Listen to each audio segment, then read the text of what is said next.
In January, I was clear about my expectations for this session: to follow through on what Vermonters sent us here to do and fix what's broken or not working well.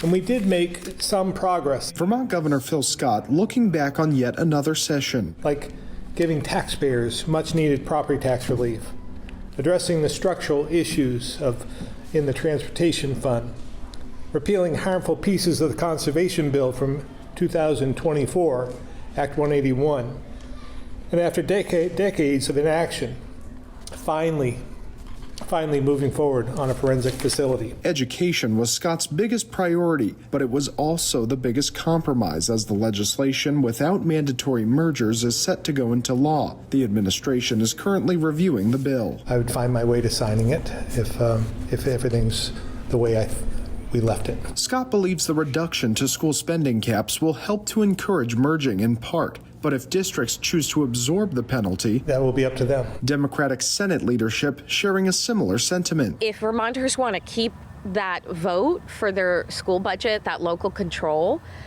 they're going to have to own that budget. Land use was also a major point in the session, with lawmakers agreeing to repeal provisions. The issue was so contentious that the chair of the House Committee on Environment was threatened over social media, according to the Speaker of the House. Scott saying Wednesday that's no way to get the message across. The threats of violence that has no place in our state. We're seeing it across the country, unfortunately. And this polarization and this divide. And as for this election season, the governor says that Republicans are going to be seeking opportunities. Meanwhile, Democrats are going to be working to try and make up for the legislative losses that they faced in 2024. Live in Montpelier, James Maloney, NBC 5 News.